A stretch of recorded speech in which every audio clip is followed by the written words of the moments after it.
I think the case of Honorable Ngondo Were, again, very unfortunate, is not the only one that has been investigated and persons charged expeditiously. You know, even the news today was reporting, or yesterday night was reporting about the trial that is ongoing for some officer who is working with IEBC from Kilifi, who had been murdered.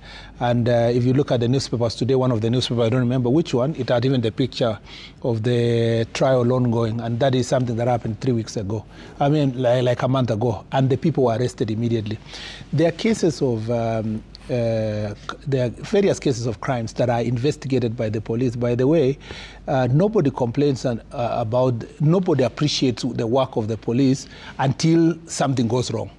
But daily, there are many people who are arrested for murder, for robberies, for theft, for all kinds of crimes.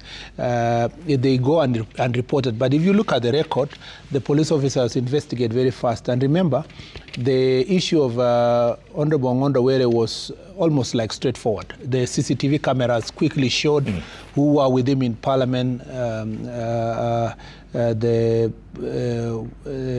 motorbikes that were following him, and then quickly there was triangulation of phone calls that quickly connected everybody, and it was easy to arrest all these people. And it's not just the case of Ngondo Were, many other cases that go unreported. It's just that because Honorable Ngondo Were is a member of Parliament and was given prominence in reporting, there are many other cases that police investigate and charge people all over the country for drug trafficking, for human trafficking, for murder, for assault, manslaughter, all these kind of crimes, robberies, they happen. I want to confirm that the complexity of missing person cases is inability to, especially if you are unable to link the phone of that person